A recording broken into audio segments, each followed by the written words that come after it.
So we're going to start. I want to thank UCARrealestate.com, as always, for sponsoring this event.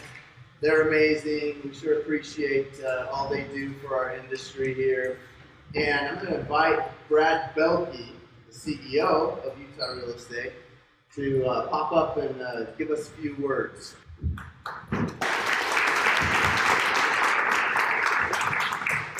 So I'm not going to talk very long today, but I just wanted, because the experts are coming up afterwards to talk data and statistics and housing economy, but I'd like to just say that from our perspective, the market is starting to return to a little bit of normalcy, so that's exciting. From the MLS side, we had a lot going on over the past month, and so if you haven't logged into the MLS, there are so many new things, and I just want to encourage you all to go to the news section and read about it.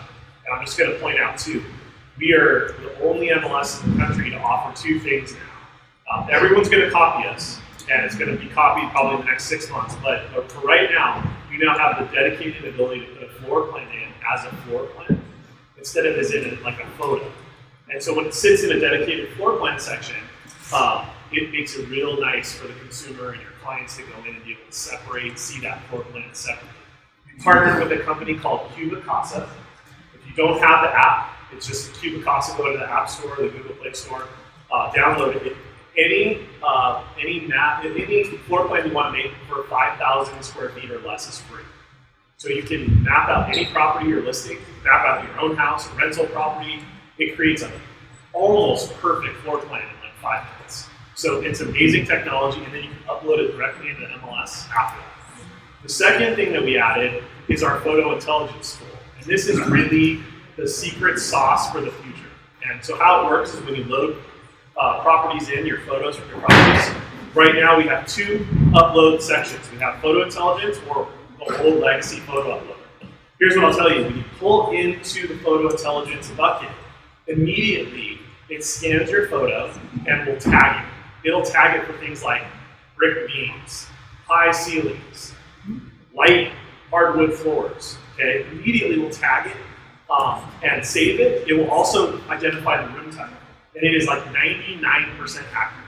So it'll say this is a kitchen, this is a bathroom, this is a bedroom, this is a mudroom, this is the exterior, this is a basketball court. It does that immediately for you and populates all your photos with that information. The secret sauce, though, is the one manual component. If you're willing to do this, it really makes it great. And that is we added a location for each photo. So you can put your photo down and say, this is basement, this is first level, this is second level, this is outside. And here's why it's key. Now when you go on the MLS on the consumer site or for your clients, when you click the photo carousel, your photos come up and people can now click kitchen and all the kitchen photos come up. Click bedroom, all the bedroom photos come up. Click basement, all the basement photos come up. No longer are you thinking, I'm seeing a picture of the backyard. I'm seeing a picture of the bedroom. Is that bedroom in the basement? Is that bedroom in the first level? It's telling you where everything is. It is a beautiful experience. And here's where the future part comes in. All of those tags eventually are getting built up in the system. So in 6 months from now, you'll be able, instead of doing searches like bedrooms, bathroom, square footage, city, you'll be able to search. I want something with living room with hardwood floors, a mud room, and carpet in the basement. And you'll be able to make that search and bring back results based on photos instead of the data that agents enter. Right? It gives you way more flexibility. So if you have clients like, I want a farmhouse sink, or I want a sub-zero fridge, it knows sub-zero fridges. It knows Wolf appliances. It will pull them out and identify as that. So you'll be able to say, I want a house with a panel refrigerator and a Wolf range. Oof, they'll come up. In 6 days, we have 13,000 photos already scanned. So our members used it a ton just in the first 6 days. When we get up to hundreds of thousands of photos, the kind of the search experience is at your fingertips. It's going to be amazing what we can build for you as agents, and your value add to your clients will go way up because when they want certain little things, and sometimes agents just put in the required fields. You'll now be able to use the photo scan to find those features that the clients want, and you can create listing alerts based on that. So you can say, hey, in this area, I'll draw around the map, and I want all the homes that have, let's say, white cabinets. Boom, build them.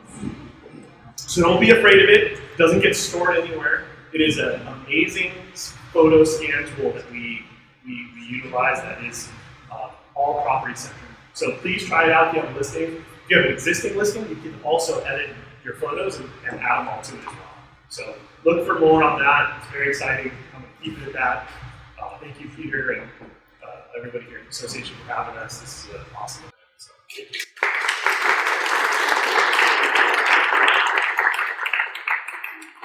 Thanks, Brad. I tried to use chatbot to write a church talk for Easter. It did really well, but it gave me a 4-minute talk and we needed a 20-minute talk. We're almost there. All right. So happy to introduce our first speaker, Representative Stephen Whyte. He's one of our own. Hails from Mapleton, and he's a communications PR background, right?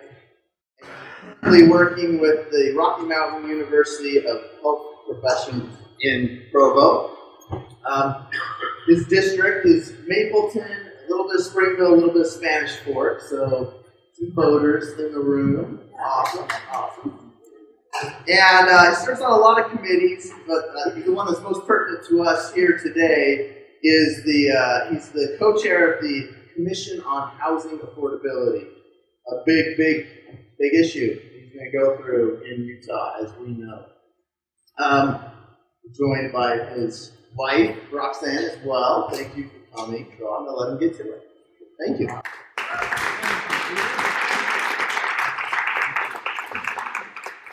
Thank you, Peter, and for all of you. He gave me a microphone. I'll turn this on to see if this might help just a little bit. I sure appreciate the invitation, the opportunity to be here with all of you today. Is that good? Okay, very good. And thank you, Peter, for the opportunity to be here. And Roxanne and I will be on a date together here with all of you for lunch today. And sure admire your great work and the impact that you have here on Utah County and the entire state. My uncle's a realtor. We have great friends and neighbors who are. Roxanne and I live next to Kathleen Coyle. Kathleen right here is a wonderful neighbor and friend and Wayne. We just love them and appreciate the opportunity to be here for you. I've been asked to just share some information and some updates for 20 minutes about kind of the legislative side of what's happening in the state regarding housing. And so to be able to do this, I thought we'd divide it into maybe just 3 sections here. I'm not sure if it's the map. That's right here. 3 sections to be able to talk about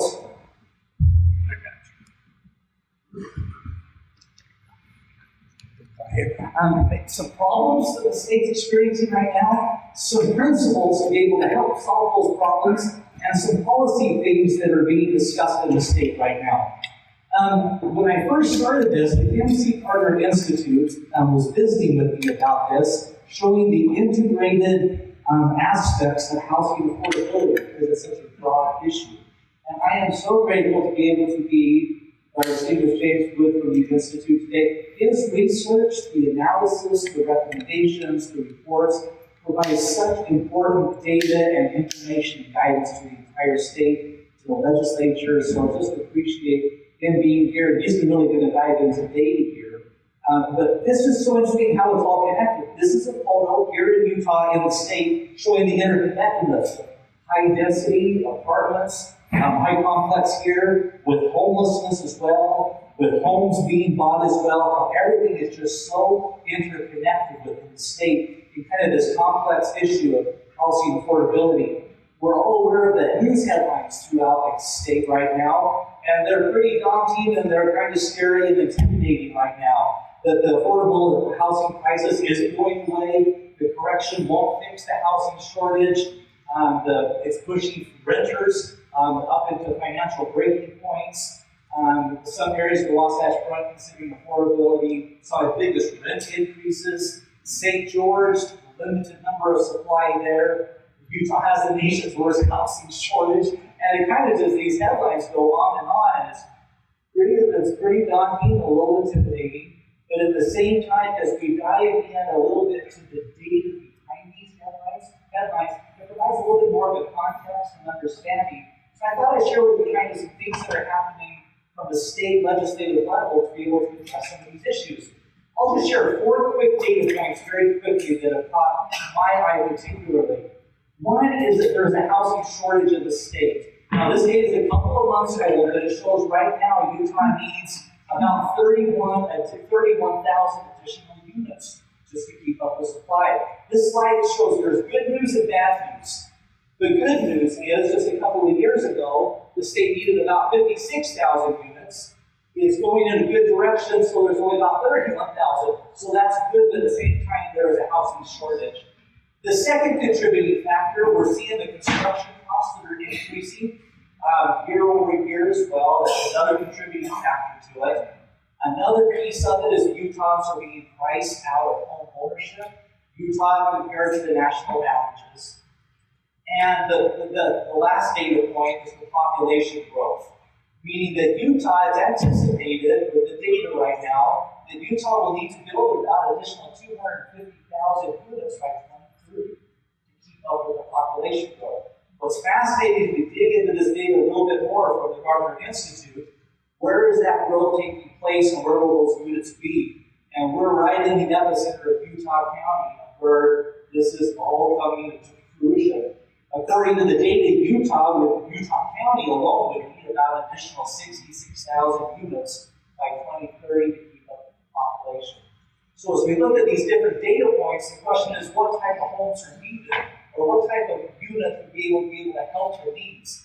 There's a thought and a perspective out there that there's this missing middle, meaning there's units out there of different variety that would be able to help the state solve some of the issues. So the questions that are being asked right now throughout the state is, what could be done to be able to potentially help with those missing middle options for residents? So I try to keep things pretty simple in my mind, at least. As I'm looking at all of this, I would propose that maybe the state has kind of 2 major big umbrella problems. The first is a supply and demand, meaning we just have too much demand and less supply. Another category of an issue is everyone sees the need, but there's communities and individuals, neighborhoods who are saying, yeah, we see this need in the state, but I don't want that in my backyard. Or even so bluntly, I've been told, we don't want those kind of people in our backyards. And that NIMBYism approach is another big issue as well. So the question is how to address these. I believe that principles help create good policies. And so as I've been meeting and working with people throughout the state this last year, here are some principles that I've been told that will help be able to create good policies. A principle of home ownership strengthens families and communities. Another principle is every person should have a place to live regardless of their phase in life. Or another, property rights must be protected. Capitalism also drives innovation and prosperity. Every entity in the state should support the rule of law, and we can't have laws without penalties. Other principles, we have to use data to make good informed decisions. And the principles of accountability and consistency, predictability and fairness can help create policies to be able to address these issues. So if we look at some of these principles to be able to help create policies, the other aspect connected with the principles is this housing affordability. It means a lot of different things to a lot of different people. Within housing affordability, we have renters. So renters right now, as we're aware, they're not able to get out of their renting situation. They want to get a home, but they can't afford it. Another population segment are the first-time home buyers, where they're wanting to be able to buy a home and make that long-term investment. There's challenges to be able to do that, and that population is only going to increase in the state. Another segment of housing affordability are retirees, specifically in 2 different areas. One right now is increasing property values or increasing property taxes. And on fixed incomes, that is forcing some retirees out of their homes. A second related issue, as retirees pass away, homes will come on the market in more established and expensive areas, which can also exacerbate the divide in housing affordability. Another population with housing affordability is the low and moderate income families that can't afford to be able to buy a home. And we have our homeless populations that are unable to find permanent support affordability covers all of those populations and all of our neighbors and communities throughout the state. So from a policy perspective, the strategic questions are being asked of, okay, will the proposed policy increase the supply of homes? Will the proposed policy result in more housing that is actually affordable to buyers? Another question being asked, will this policy allow more affordable types of housing to be built for the younger generations? And will this proposed policy result in good planning right now and into the future as well? So these are the type of questions that are being asked as ideas are being brought forward. Now, in the last 5 years, the legislature has passed 18 different bills associated with different aspects of housing affordability. And that's required a lot of collaborative work from people throughout the entire state. I've also been shared and been told that over these 18 bills, the state has been looking and working on kind of low-hanging fruit opportunities. They've all made a little bit of a difference, but those low-hanging fruit opportunities are all kind of taken away. And now the issues before us are the big, heavy, complicated, complex, difficult issues to address. And that is what was the focus of the legislative session just a couple of months ago. Now, after the legislative session, Fans and his great team at the Gardner Institute released a report. And it came out in April, I would recommend all of you Googling it and reading it. It is excellent. I reviewed it again this morning. In that report, the Gardner Institute wrote that in the 2023 legislative response to Utah's housing costs culminated with the passage of 6 housing-related bills with significant funding to housing programs. The session likely ranks as the most productive for housing assistance. The legislation provides assistance to homeless, first-time homebuyers, low-income housing developers, and home builders. And the result of this was people coming together throughout the entire state to be able to look and address what was able to be possible. Here's an example of some of those bills that were passed. We won't spend time right now looking at what happened a couple of months ago. I'd like to share with you what's looking forward up into the 2024 legislative session. But there was policy work that was done, and there was also budget work that was done, allocating significant amount of money in a variety of those different populations to be able to help the state. So I became involved in all of this when the Speaker of the House called me unexpectedly in the afternoon and said, "Stephen, would you be willing to be the co-chair of the Commission on Housing Affordability?" I said, "Sure, I'd be happy to." I said, "I don't have a background in housing." He goes, "That's okay. You're going to be able to work with people throughout the entire state." And it has been such a privilege and an opportunity to work with such great people throughout the state. A little bit of organization and background on the commission. So the governor has a commission that's called the Unified Economic Opportunity Commission. It took me several days to go see. The Unified Economic Opportunity Commission. And this, what happens in the state of Utah is unique among other states. This big commission addresses the big issues in the state. There's a section on water, there's a section on housing, there's a section on transportation, there's a section on innovation, there's a section on education. So all these different commissions come together at the Capitol to be able to coordinate and talk and discuss because everything is so interconnected. So things won't happen as a silo. So the Commission on Housing Affordability is a part of that. So the Commission on Housing Affordability meets throughout the year. We just started it up again this last month. It will be meeting every month going forward until the end of this year.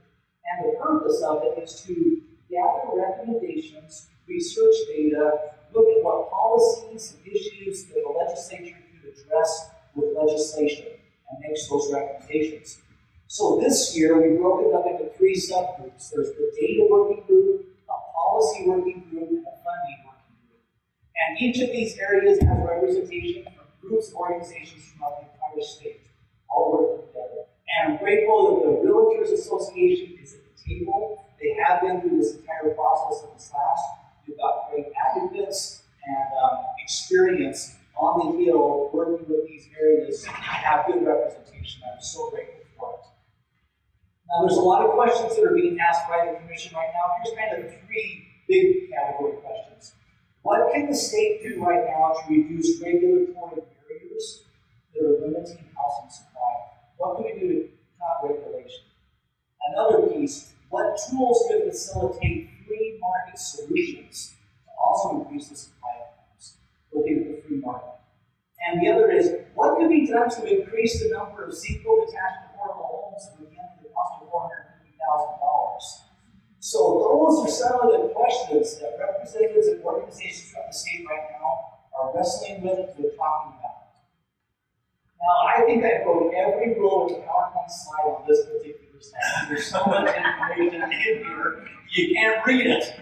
But this has all been shared with you, so they feel free to be able to send this out to anybody that's here.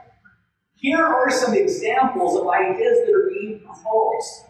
This is just a sampling of draft ideas. Some of these were presented last year. Some of these are brand new right now. There's going to be more added to the list. I'm saying any idea, recommendation you have, let's bring it forward to see what can be done. Here's just a quick sampling. The state needs to create a holistic 30-year master statewide housing plan.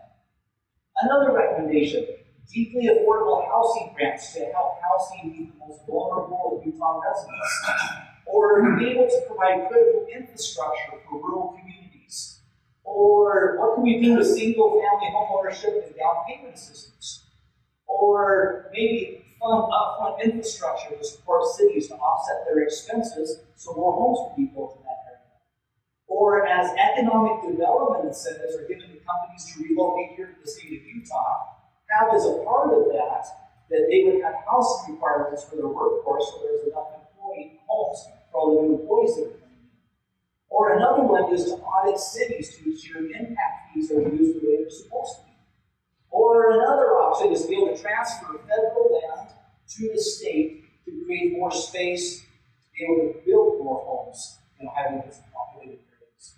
Or another one is to increase trade and vocational training in high school and post-secondary institutions to encourage more work to tackle the labor shortages, like in carpentry or woodworking or construction as well. So this is all hands on deck of what could be done, what makes the most sense. Some of these things will take a little bit of time to be able to research with all of the data, with good work with the Gardner Institute and others throughout the state as well. Now, I think I broke another PowerPoint slide. This is really ugly. But I really like what the Utah Valley Chamber of Commerce has said about kind of their policy recommendations for housing. It's right here that the Chamber supports a diversified mix of housing stock that allows for vibrant, affordable communities. And such communities are possible only when communities have a variety of inventory and diverse zoning options. So there's organizations that are coming together to be able to provide guidance and direction.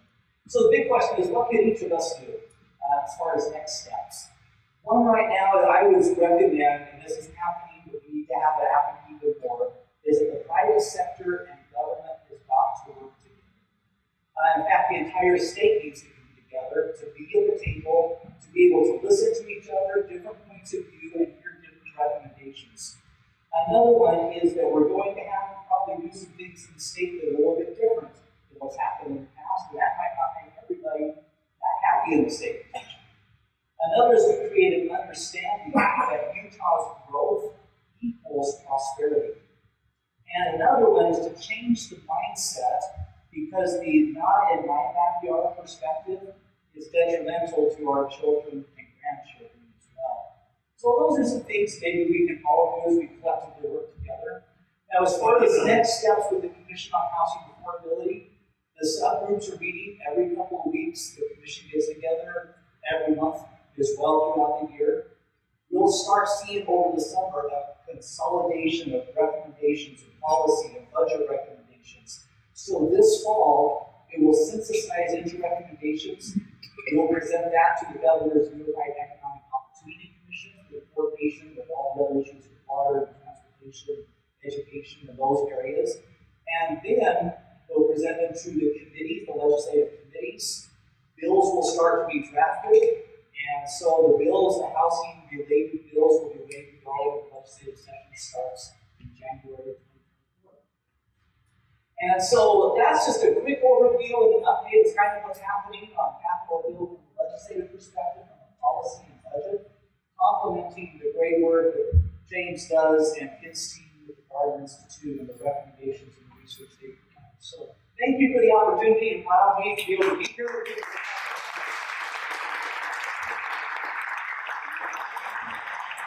And thank you to all of you for your involvement and the impact that you have on our neighborhoods and our communities and the industry, the economic vitality of the state. This would not happen without all of you. So thank you so much. I'll turn the time. It's good to be with you again. I think this is several years running. I'm not sure here, but how many. I want to tell you how much I appreciate what Representative Whyte just went through. I've been working on housing issues since the Nixon administration, and in Utah. And I've seen all the housing cycles since the mid-70s, and where we are, every cycle has its own, unique characteristics. And this one is very unique with the pandemic and the whipsaw crisis. What we have seen in the last 5 years, prior to that, it was really the housing advocates and some of the housing authorities that were pushing the issue of affordable housing and housing affordability. But it's just been in the last 5 years or 6 years where the state really has gotten involved. And that's absolutely fundamental if we're going to address this issue. And the issue is, in the end, as you represented, as you finished up with the very last sentence there, it's about the children and the grandchildren. And I think what we're going to have to do, those of us who have received windfalls in our housing value, which I lived in the same home for 47 years, and I got the home in Immigration Canyon for $50,000, and so I had a good life there, and it's terrific. But I got some winnings that the only way my great-grandkids, which I've got living in the basement, are going to get home is if I transfer some of that generational wealth. And so that's going to be part of the process. But the affordability issue is paramount, and we've covered some of that so far. But what I want to go to now is just some of the data that has really underlined the issues that we have and where we are now, and for you as realtors, what the market looks like. So I don't have here it is. But the first two slides we've talked about in the past often get asked whether we can have a recession. No, in Utah we will not have a recession unless something catastrophic happens at the international and national level.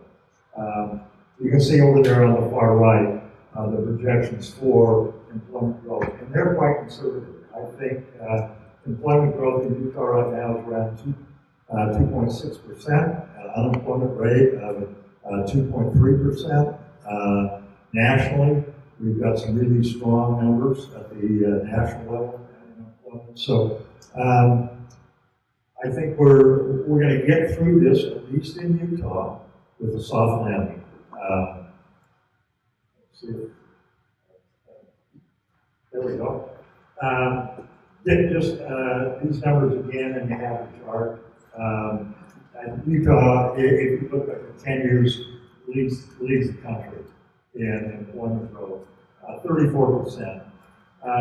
We're a mid-sized state. We rank 30th among all states in the size of our labor market. So mid-sized, but if you look at absolute growth, merit increase, we rank 11th. Much higher than, say, Oregon, much higher than Pennsylvania or Michigan or any of the Rust Belt. So we've had this phenomenal growth. And this shows population growth, where over a 10-year period we ranked second to Idaho. And are you doing that, or is that me? That's me. Okay. Thanks for that. And what's really changed for Utah in the last few years is you can see the natural increase has gone down. That's births minus deaths, okay? Natural increase. And migration, the blue line, has gone up. And last year we had 38,000 in net in migration, the highest ever, fairly well, about tied with what we had just before the Great Recession. So, and net in migration is really important for the housing market. Much more important than natural increase.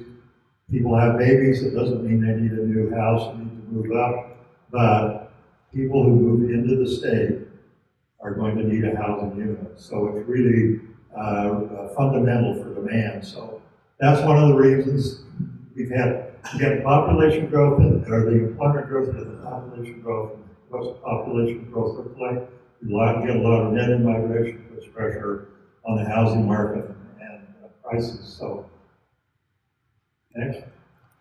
Okay, and why did we talked about why Utah, or about Utah's high growth, but why is it a high growth state?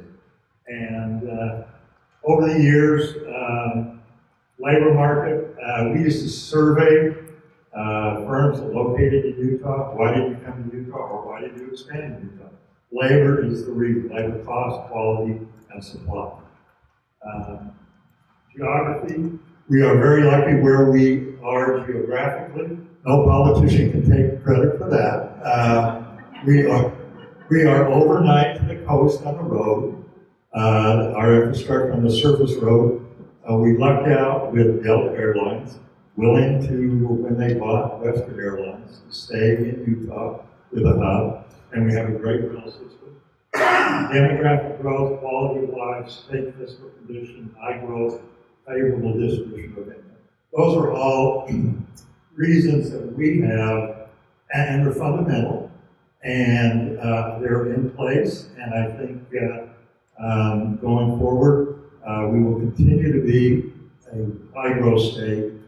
It's almost, I think, baked in the cake, and we're part of a high growth region. Next slide.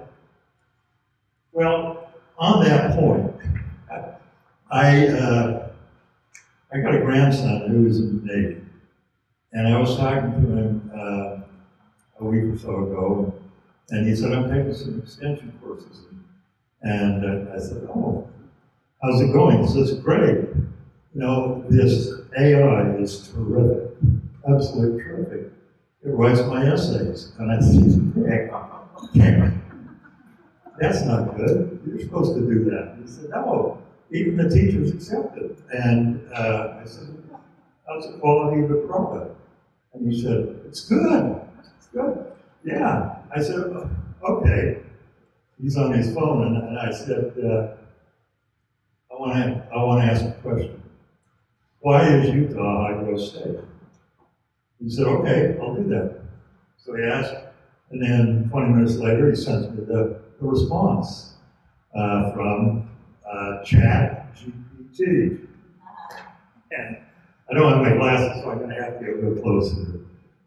Sure, I can provide more detail on why Utah has experienced high employment and population growth. One of the main drivers of Utah's economic growth, hence population growth, that's good, is the thriving technology industry.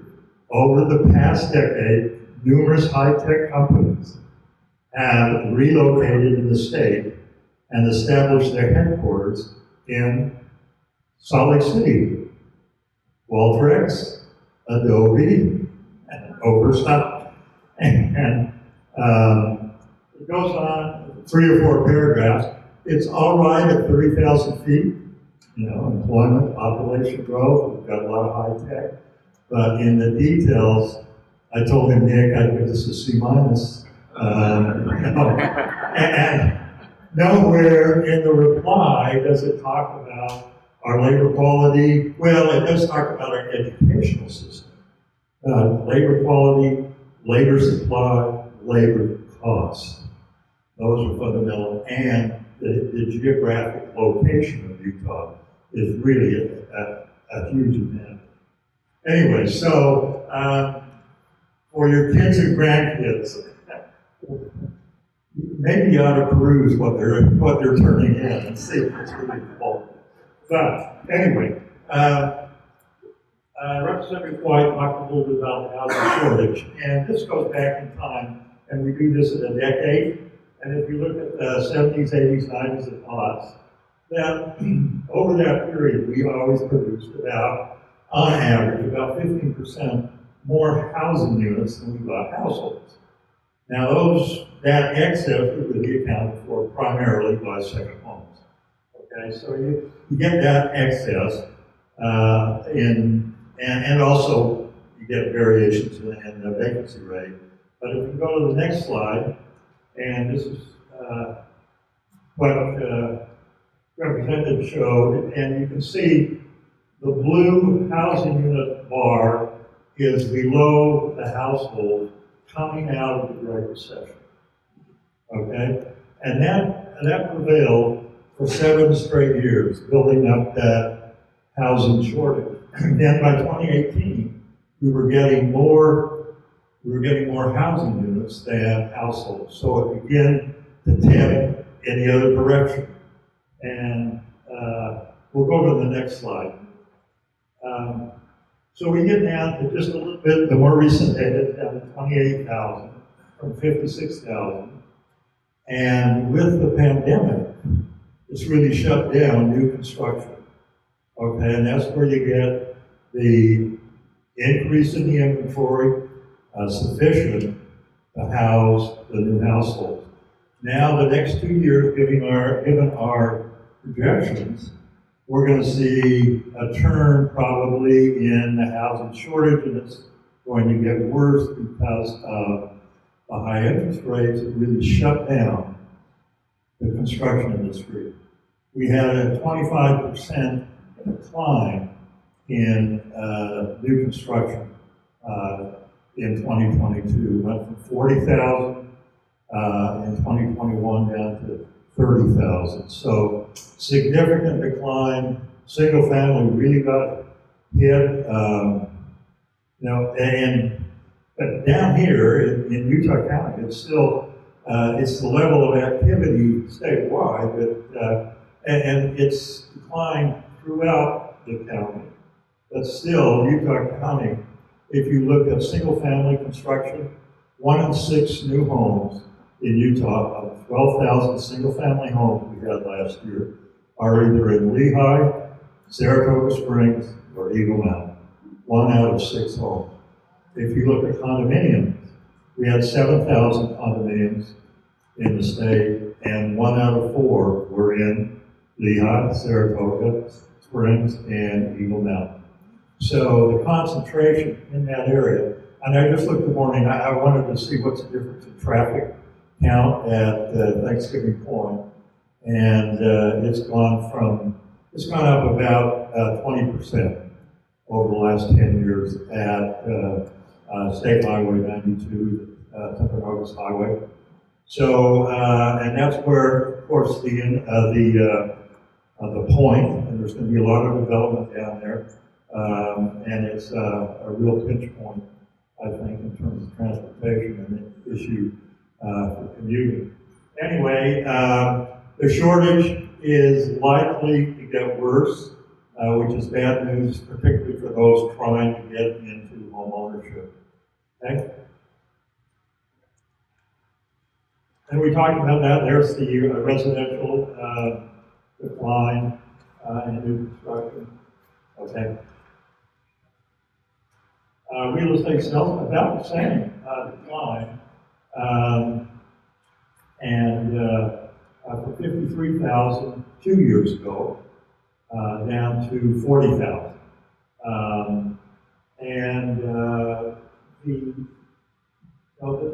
What's interesting in both segments of the housing market, the condominium high density is taken on much more of a role and a function in providing housing.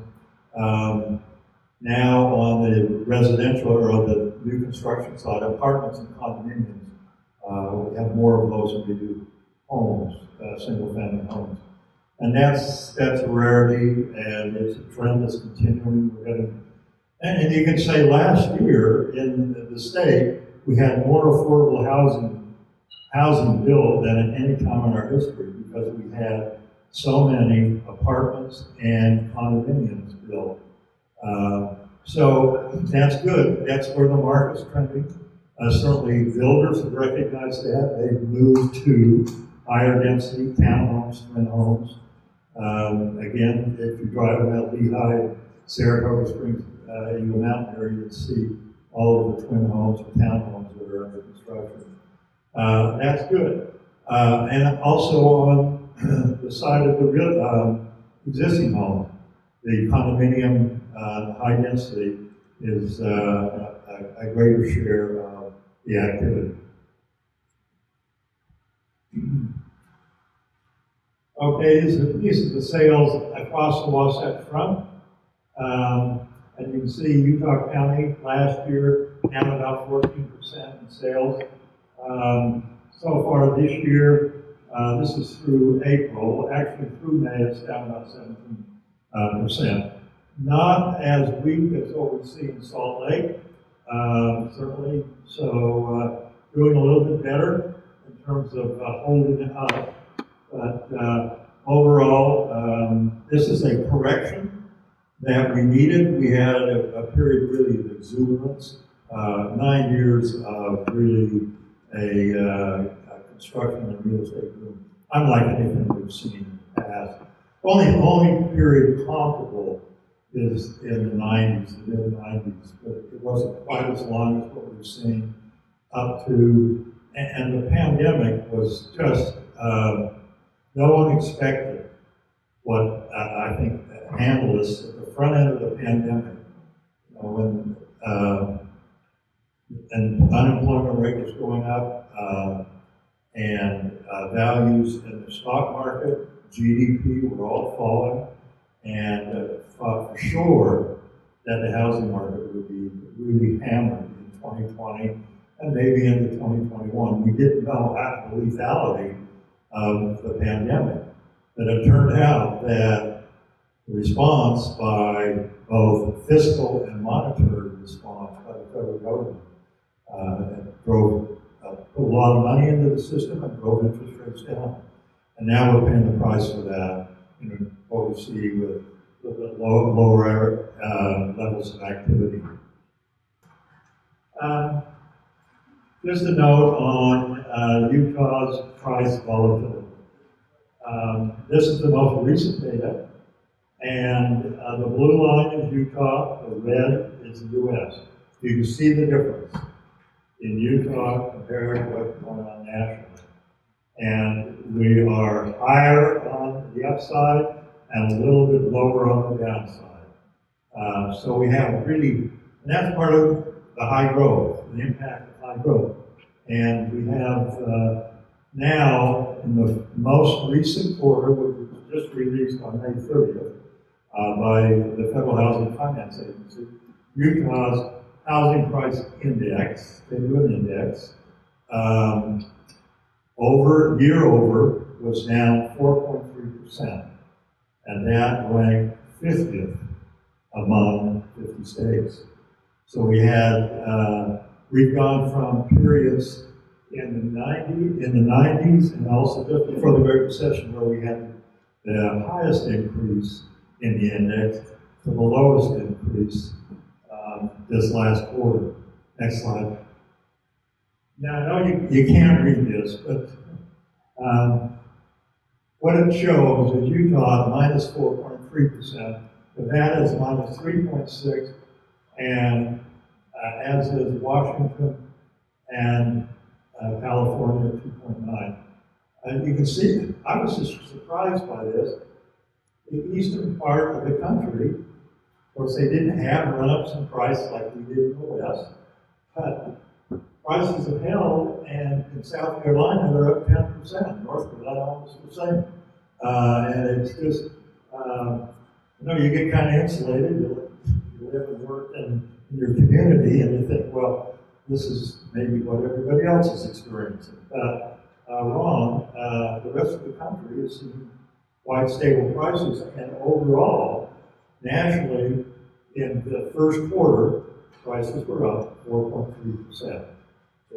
And next slide. Sorry, can I ask you a quick question? Sorry? I have a question for you about the 4% price dip. Yeah. Is that broken out further based on property type? No. Well, let me clarify on that. That's a good question. The 4.3 is an index, and that developed by the feds, and it's really the best measure, one of the best measures of housing prices, but it does have limitations. But it's just single family, and it's not. They do metropolitan areas, the 100 largest metropolitan areas, and both Salt Lake and the Utah County, or Provo-Orem metropolitan areas are ranked at something like 29th and 32nd, as I remember. But they're included in the metro, but they only do the top 100. So they don't go to city level at all. But it's an index, and the value of it is able to compare Utah to other states. They use their database is the Rattle, maybe interested. Their database is the FHA, and they have another large database than mine. And they say in the write-up that they're looking at the same home over time. They match by address. So if you buy a home in 2010 and sell it in 2022, they're matching the same home to the sales price versus the sales price in 2010, and then they account for any sort of improvements, they say. So it's pretty, it's a big database, but anyway, it's great on comparing states. Sales price of all types of home in Utah County, it really peaked the last year, I believe that's May, 550,000, and then it dropped, and you can see, I'm pretty optimistic.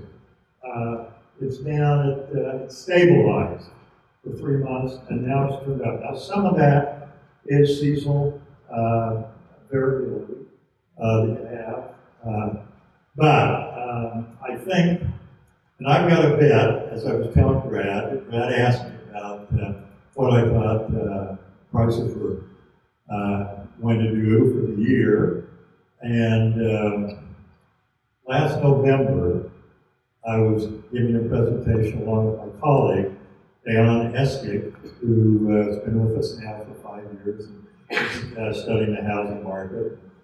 And we were pressed on a panel as to what we thought was going to happen in the next 12 months. What was 2023 going to look like compared to 2022?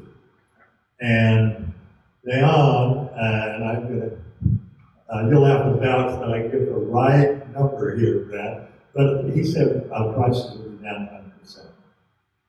And I said, I was more optimistic. I said, I think by the end of the year, 2023, if we take Brad's numbers for the whole year and look at single family, townhome, twin home, condo, what was the average price? That's what these prices are. What was the average price at the year end of 2023 for the annual number compared to 2022? We would be about the same.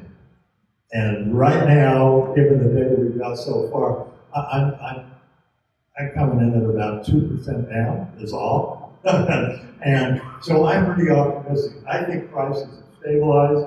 People have gotten used to higher interest rates. I think they're finding a way. People bought homes in the early 80s when interest rates were at 16 and 17%. They find a way to do it. And whether it's transfer or family help or what, intergenerational transfer, they find a way. But I think now the Fed yesterday finally paused their increases, but this morning in the paper they say Powell pretty much indicated we're going to have 2 more over the next, maybe not in this year, but within the next year we'll have a couple more interest rate increases. So interest rates are what they are, and we do adjust. It's unfortunate, the whipsaw, unbelievable. We saw that one chart where we go up like this and then come right back down. And that's really a reflection of monetary and fiscal policy. And that's a whole separate discussion, but we'll go to the next slide. This is days on market, and this is an important indicator of where we are. And over time, if you run days on market going back to 2000, the average days on market over that 22-year period is 45 days. Well, we got up to 51, and you do that, and you see some quarters where it's all the way up to over 80. But this is a good sign. In the last few months, we've seen days on market go from 51 to 24. And again, you've got some seasonality in there, but that doesn't account for all of it. So between this indicator and looks like housing prices are stabilizing, and given our continued high rate of demographic and economic growth, I think we've really touched bottom, and that we're the rest of the year, the third and fourth quarter, will see improvement, particularly in prices, because we will be measuring in the fourth quarter against prices of fourth quarter of 2022, which were coming down at a pretty rapid rate. So anyway, I think, and what is the bet, Brad? The bet, Dion committed me to it, and he said something, and my hearing's not real good, and everybody laughed, and so after I said, well, what did you bet? You know? He said, well, whoever loses has to shave their beard. Come on. I got back from Vietnam in 1970, and I grew this beard. So, anyway, I'm hoping for 2%. If not, man, I need some help from you, okay? Anyway, go ahead. Now, this is the second to last slide, okay? And this speaks to the affordability issue. And this is a depressing slide. And unfortunately, I left it out of the handout. So, but this is online, right here, so you can get it. But this shows the median price home in Utah County. In the first quarter of 2021, it was $400,000. Goes to $520,000, then comes down to $470,000. The mortgage rate goes 2.8, 3.8, 6.4 almost. The principal and interest payments, you can see that based on that interest rate, a 5% down payment, private mortgage insurance, property taxes, home insurance, total mortgage payment goes from $2,000 to $3,500 in 2 years. And the income required to buy that median price home goes from $80,000 to $140,000, an increase of 74%. Now, to be fair, that's the median price. So half of all homes sold below $470,000 in Utah County. But if we look at the data, you'll see that let's look at how many homes sold below $400,000. Only 1 in about 6 homes, 1 in 7 homes. So it's a pretty small pickings for those who can't afford anything more than a $400,000 home. You go to a $300,000 home, and you get just a few percentage points of number of sales. So on that left-hand side of this tail, it's really short. Okay, we'll close with this. The forecast, no recession. I don't believe we have a housing bubble. We've had a correction. Housing bubble is defined by a prolonged period of housing price decline, not deceleration in price, but actual decline. And we're not going to see that. In my view, we're going to have a couple of quarters of decline. Inflation to ease a bit, less than 4% by the time we finish the year. Mortgage rates likely 6.5% to 7%. And again, prices stabilizing. County median price at 2023 at $515,000, and it was $525 in 2022. So down about 2%.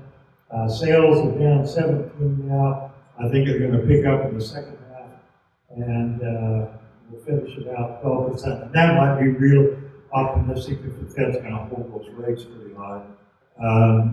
Mainly because sales and prices came down a little bit, and sales have dropped off. But still, hang in there. It's been a tough year, I know, but it's going to get better. Next year will be better. And again, it really is the issues we talked about at the front end about affordability is really about the next generation.